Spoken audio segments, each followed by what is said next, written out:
ओम शांति। 22 अक्टूबर 2025 के ईश्वरीय महावाक्य है। पहले सुनते हैं मुरली के मुख्य पॉइंट्स।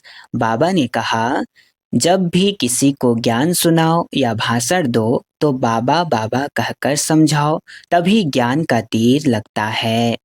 जब भी बोलो हर बात में बाबा कहते हैं जोड़ो, इससे आत्मा स्मृति टिकती है और शब्दों में जादू आता है।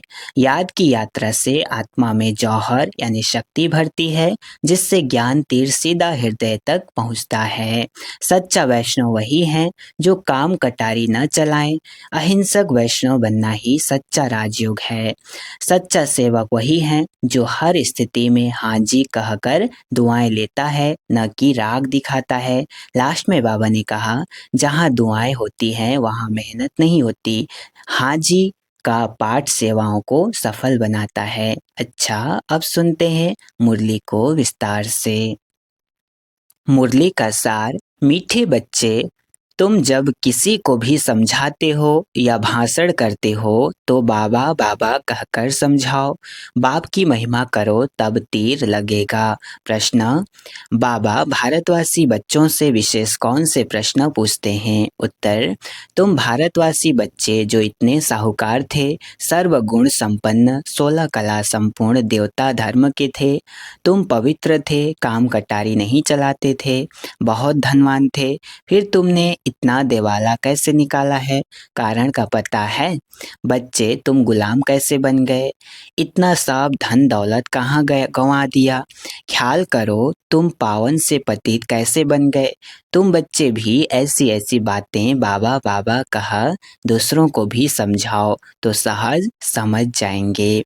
ओम शांति। ओम शांति कहने से भी बाप जरूर याद आना चाहिए। बाप का पहला पहला कहना है मन मना भव। जरूर आगे भी कहा है, तब तो अभी भी कहते हैं ना। तुम बच्चे बाप को जानते हो। जब कहाँ सभा में भाषण करने जाते हो, वो लोग तो बाप को जानते नहीं, तो उनको भी ऐसा कहना चाहिए कि शिव बाबा कहते हैं वही पतित पावन है, जरूर पावन बनाने के लिए यहाँ आकर समझाते हैं।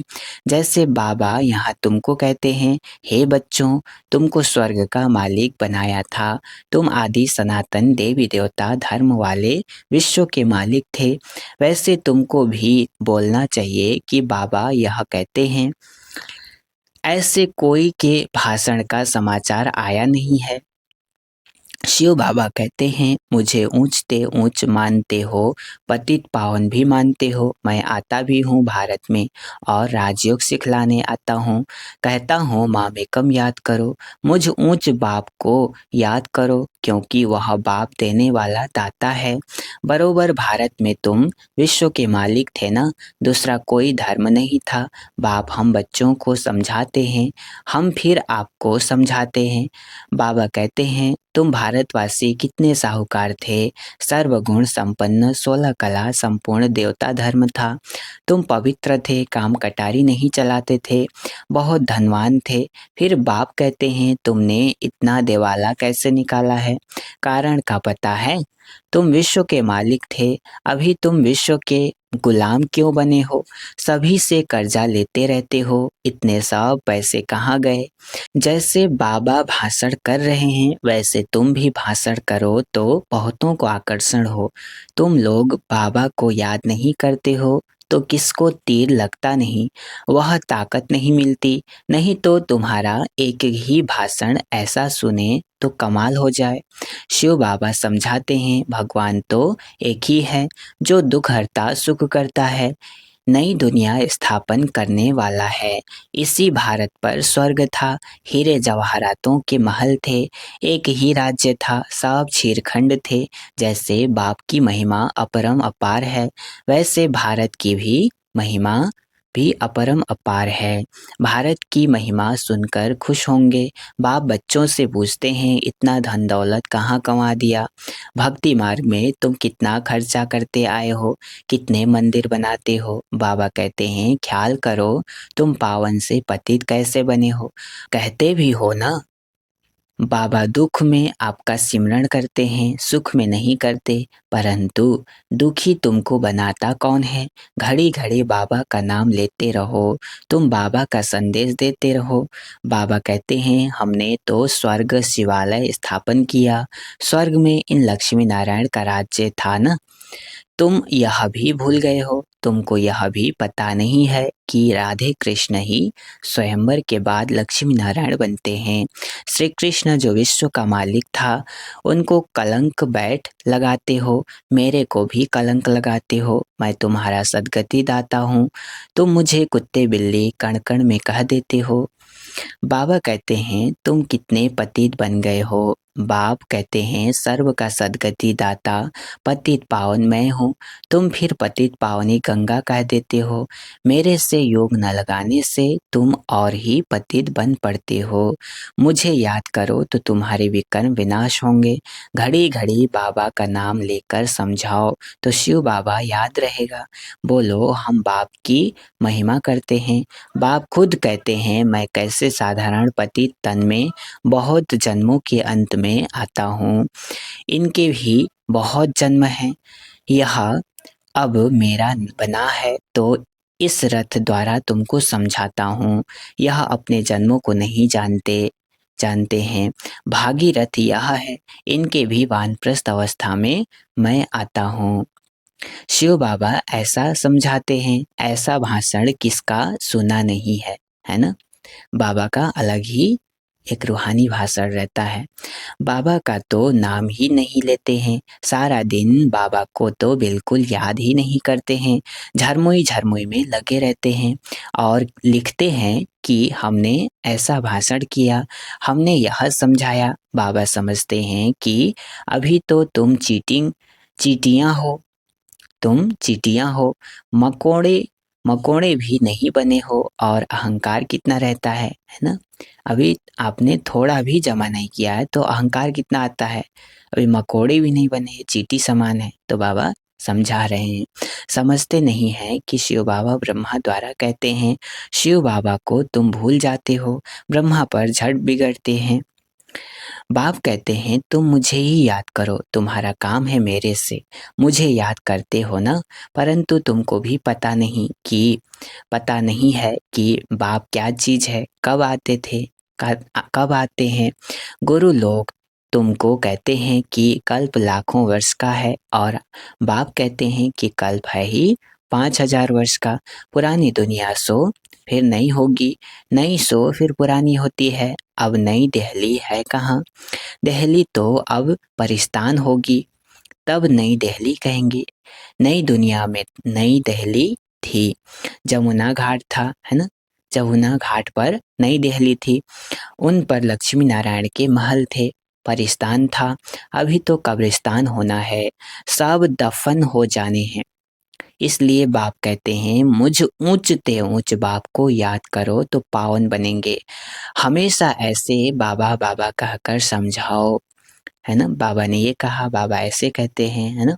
तो ऐसे बाबा का नाम बीच में रहे। बाबा नाम नहीं लेते हो, इसलिए तुम्हारा कोई सुनते नहीं है।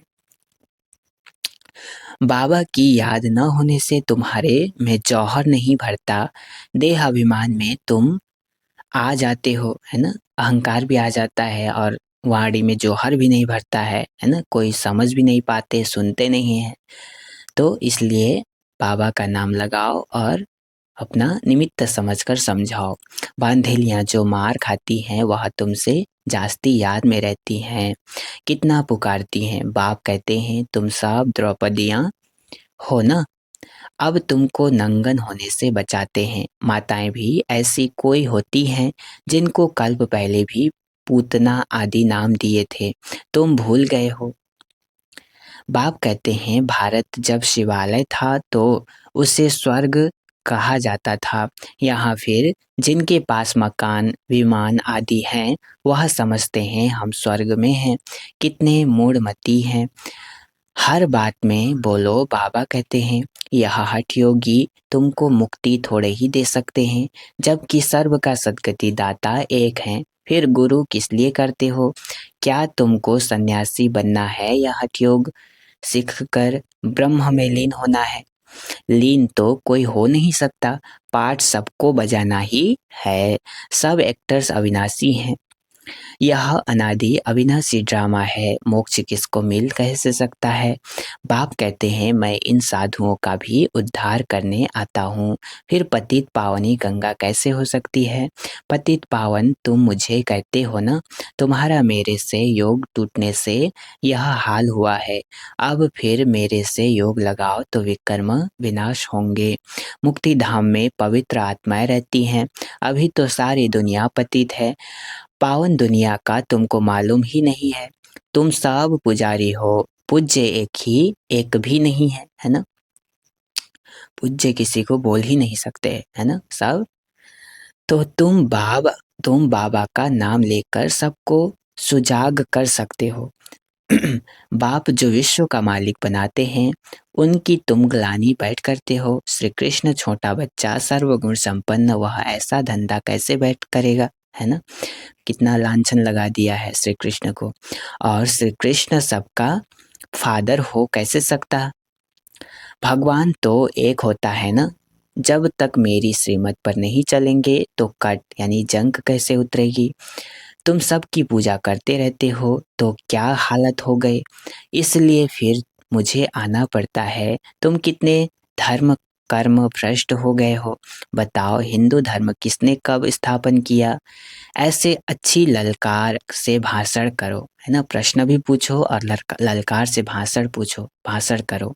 तुमको घड़ी घड़ी बाप याद ही नहीं आता है। कभी कभी कोई लिखते हैं कि हमारे में तो जैसे बाबा ने आकर भाषण किया।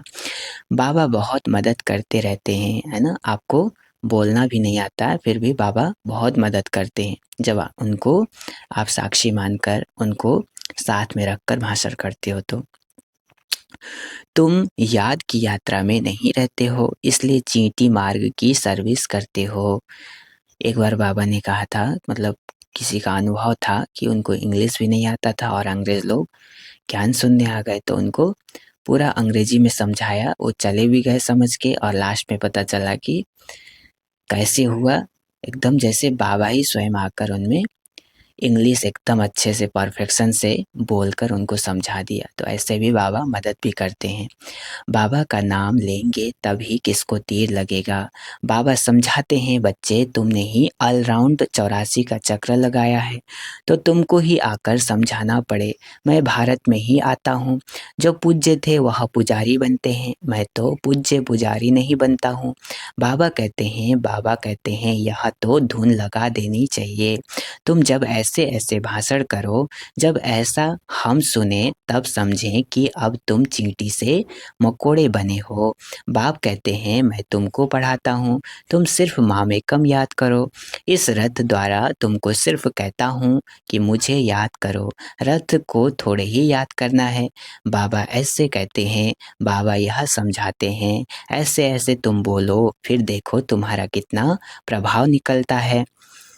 बाप कहते हैं देह सहित सभी संबंधों से बुद्धि का योग तोड़ो। अपनी देह भी छोड़ी तो बाकी रही आत्मा। अपने को आत्मा समझ मुझ बाप को याद करो। कई कहते हैं अहम ब्रह्मस्मि, माया के हम मालिक हैं। कहते हैं कोई अहम ब्रह्मस्मि, माया के हम मालिक हैं। बाप कहते हैं तुम यह भी नहीं जानते कि माया किसको कहा जाता है और संपत्ति किसको कहा जाता है ना। धन दौलत को ही माया समझते हैं। तुम धन को माया कह देते हो। ऐसे ऐसे तुम समझा सकते हो, है ना। लोगों को आप समझाओ कि माया ये चीज़ है और धन दौलत अलग चीज़ है, ऐसे समझा सकते हो। बहुत अच्छे अच्छे बच्चे मुरली भी नहीं पढ़ते हैं। अच्छे अच्छे बच्चे हैं ना, 10-20 साल 30 साल होते हैं तब भी मुरली में उतना ध्यान नहीं देते हैं। तो बाबा कह रहे हैं, बाबा देखते हैं बच्चों की हालत, इसलिए बाबा मुरलियों में बोलते हैं कि बहुत अच्छे अच्छे बच्चे मुरली भी नहीं पढ़ते हैं। बाप को याद नहीं करते तो तीर नहीं लगता। क्योंकि याद का बल नहीं मिलता है, बल मिलता है याद से। जिस योग बल से तुम विश्व के मालिक बनते हो। बच्चे हर बात में बाबा का नाम लेते रहो तो कभी कोई कुछ कह नहीं सके, है ना।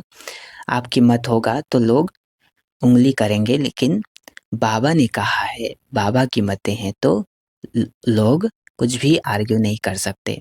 सर्व का भगवान बाप तो एक हैं या सभी भगवान हैं? कहते हैं हम फलाने सन्यासी के फॉलोअर्स हैं। अब वह सन्यासी और तुम गृहस्थी, तो तुम फॉलोअर्स कैसे ठहरे? गाते भी हैं झूठी माया झूठी काया, झूठा सब संसार, सच्चा तो एक ही बाप है। वह जब तक न आए तो हम सच्चे नहीं बन सकते, है ना? झूठी दुनिया है तो सच्चे कैसे बन सकते हैं जब तक बाबा न आए। मुक्ति जीवन मुक्ति दाता एक ही है, बाकी कोई भी मुक्ति थोड़े ही देते हैं जो हम उनके बने। बाबा कहते हैं यह भी ड्रामा में था, अब सावधान हो आंखें खोलो। बाबा ऐसे कहते हैं, यह कहने से तुम छूट जाएंगे, तुम्हारे ऊपर कोई बकवाद नहीं करेंगे, है ना? मतलब वाद विवाद नहीं करेंगे। त्रिमूर्ति शिव बाबा कहना है, सिर्फ शिव नहीं, त्रिमूर्ति शिव बाबा, है ना? त्रिमूर्ति को किसने रचा? ब्रह्मा द्वारा स्थापना कौन कराते हैं? क्या ब्रह्मा क्रिएटर हैं? ऐसे ऐसे नशे से बोलो तब काम कर सकते हो, नहीं तो देह अभिमान में बैठ भाषण करते हैं तो कुछ ना कुछ गड़बड़ हो जाती है। बाप समझाते हैं यह अनेक धर्मों का कल्प वृक्ष है। पहले पहले हैं देवी देवता धर्म, अब वह देवता धर्म कहाँ गया? लाखों वर्ष कह देते हैं, यह तो 5000 वर्ष की बात है। तो मंदिर भी उन्हों के बनाते रहते हो। दिखाते हैं पांडवों और कौरवों की लड़ाई लगी, पांडव पहाड़ों पर गल मरे, फिर क्या हुआ? मैं कैसे हिंसा करूँगा? मैं तो तुमको अहिंसक वैष्णव बनाता हूँ। काम कटारी न चलाना, उसको ही वैष्णव कहते हैं, है ना? वैष्णव, सच्चा वैष्णव जो काम कटारी से मुक्त रहता है उसको ही बोलेंगे सच्चा वैष्णव। वह है विष्णु की वंशावली। अच्छा, मीठे मीठे सिकिलधे बच्चों प्रति माता पिता बाप दादा का याद प्यार और गुड मॉर्निंग। रूहानी बाप की रूहानी बच्चों को नमस्ते। हम रूहानी बच्चों की रूहानी माता पिता बाप दादा को याद प्यार और गुड मॉर्निंग। नमस्ते नमस्ते नमस्ते, शुक्रिया बाबा शुक्रिया। धारणा के लिए मुख्य सार है, पहला पॉइंट, सर्विस में सफलता प्राप्त करने के लिए अहंकार को छोड़ हर बात में बाबा का नाम लेना है, याद में रहकर सेवा करनी है, झरमुई झरमुई में अपना टाइम वेस्ट नहीं करना है। दूसरा, सच्चा सच्चा वैष्णव बनना है, कोई भी हिंसा नहीं करनी है, देह सहित सभी संबंधों से बुद्धि योग तोड़ देना है। क्या कहा? सच्चा सच्चा वैष्णव बनना है, कोई भी हिंसा नहीं करनी है, नहीं तो वैष्णव कुल में नहीं आएंगे, है ना? देह सहित सभी संबंधों से बुद्धि योग तोड़ देना है। वरदान आज का, हान जी के पाठ द्वारा सेवाओं में महान बनने वाले सर्व की दुआओं के पात्र भाव। क्या कहा? हाँ जी के पाठ द्वारा सेवाओं में महान बनने वाले सर्व की दुआओं के पात्र भाव। विस्तार, कोई भी सेवा खुशी और उमंग से करते हुए सदा ध्यान रहे कि जो सेवा हो उसमें सर्व की दुआएं प्राप्त हों, क्योंकि जहाँ दुआएं होंगी वहाँ मेहनत नहीं होगी। अभी यही लक्ष्य हो कि जिसके भी संपर्क में आए उसकी दुआएं लेते जाएं। हाँ जी का पाठ ही दुआएं लेने का साधन है, हाँ जी का पाठ ही दुआएं लेने का साधन है। कोई रॉन्ग भी है तो उसे रॉन्ग कहकर धक्का देने के बजाय सहारा देकर खड़ा करो, है ना? उसको ऐसी युक्ति से बताओ कि वो रॉन्ग है, उसको पता चले, लेकिन उसको एकदम नीचे करके नहीं बात करना है। सहयोगी बनो तो उससे भी संतुष्टता की दुआएं मिलेंगी, है ना? वो भी दुखी ना हो और उससे भी संतुष्टता की दुआएं मिलेंगी। जो दुआएं लेंगे, जो दुआएं लेने में महान बनते हैं वे स्वतः महान बन जाते हैं। जिसको ये युक्ति पता है कैसे दुआएं लेना है, कैसे किसी से बातें करनी है और कैसे किसी के बात को सही करना है, ये सब दुआएं लेने के आधार है ना? अच्छा, स्लोगन है, हार्ड वर्कर के साथ साथ अपनी स्थिति भी हार्ड यानी मजबूत बनाने का लक्ष्य रखो। हार्ड वर्कर के साथ साथ अपनी स्थिति भी हार्ड यानी मजबूत बनाने का लक्ष्य रखो। अब व्यक्ति सारे स्वयं और सर्व के प्रति मनसा द्वारा योग की शक्तियों का प्रयोग करो। योग का प्रयोग अर्थात अपने शुद्ध संकल्पों का प्रयोग तन पर, मन पर, संस्कारों पर अनुभव करते आगे बढ़ते जाओ। इससे एक दो को नहीं देखो, यह क्या करते, यह नहीं करते, पुराने करते व नहीं करते, यह नहीं देखो, है ना। पुराने हैं, जैसे भी हैं, जो भी हैं, बाबा के बच्चे हैं और उनका पाठ है, ऐसे समझो और अपना पुरुषार्थ करते रहो। पहले मैं इस अनुभव में आगे आ जाऊं, क्योंकि यह अपने आंतरिक पुरुषार्थ की बात है। जब ऐसे व्यक्तिगत रूप में इसी प्रयोग में लग जाएंगे, वृद्धि को पाते रहेंगे, तब एक एक के शांति की शक्ति का संगठित रूप में विश्व के सामने प्रभाव पड़ेगा। अच्छा, ओम शांति।